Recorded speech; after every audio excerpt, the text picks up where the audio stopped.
Some people have commented that I was needy or pathetic around Benjamin. One person in particular described me as a psycho. So I just want to clear up some points around this.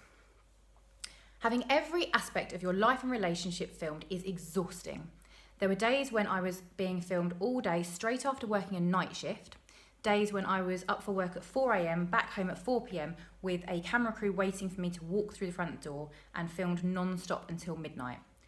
I was physically and emotionally drained, and I fully admit that I cried more in that space of 2 months than I probably have in the past decade.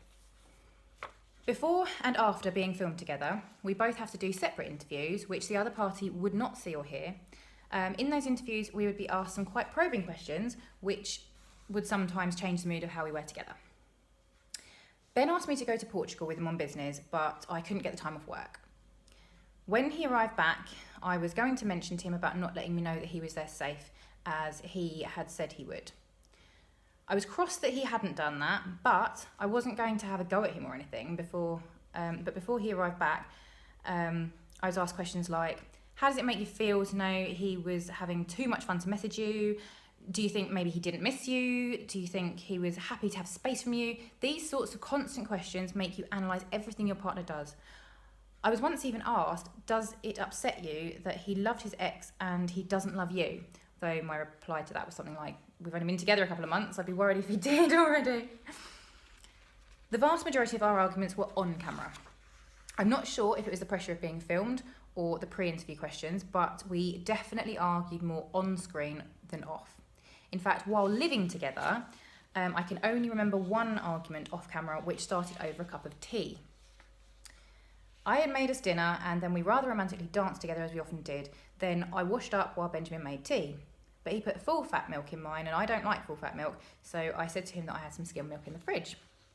He absolutely flipped.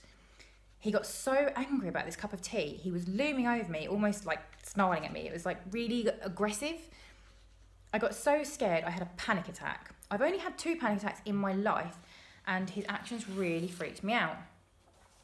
I tried to calm him down. I tried to make a joke of the fact that we were arguing over a cup of tea. I remember I ended up sitting on the floor in bits and I called the top producer and told him that it was the first time that it had hit me that I really was living with a complete stranger and I wanted to go home. The next day, when we met up, Ben put it down to the stress of it all and he said that his ex had done some nasty thing to him over making a cup of tea wrong, and he said it's triggered some bad memory. I do wish to make it very clear though that at no point did Ben ever physically hurt me, and I only saw that level of aggression from him on that one occasion. When we were in Cyprus, we were having a chat about the main issue we had. This issue was that Benjamin was really up and down with me.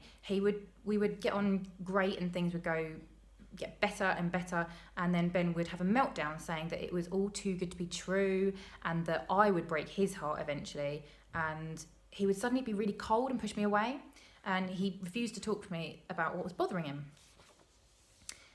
This would absolutely drive me insane, but I always kept my promise to his mum to be aware of his emotional baggage and be patient with him. So when he would get like this, I would ask him what the best way was to handle it, to give him space or to keep him close and reassure him that I'm sticking around. He always said to stay close, and if he pushed me away, to hold him tighter. I imagined that this is why it looked like he was treating me like crap and I kept coming back for more. It's something that I would not put up with from my boyfriend, but we were married. Still are. Anyway, one day in Cyprus, we were discussing the issue in the car and talked about it calmly. However, the mics had failed, so we were asked to repeat the conversation when we were on the beach, but dragging it up again just led us to argue, and Ben was like, why are you dragging it up again? We just worked through this. And I was like, because they've asked us to. But he seemed to think it was my fault anyway, and eventually I couldn't hack it anymore. So I stood up, I told him clearly he needed space, despite saying he wanted me to stay close, and I walked off. He followed me soon after and cuddled me whilst watching the sunset.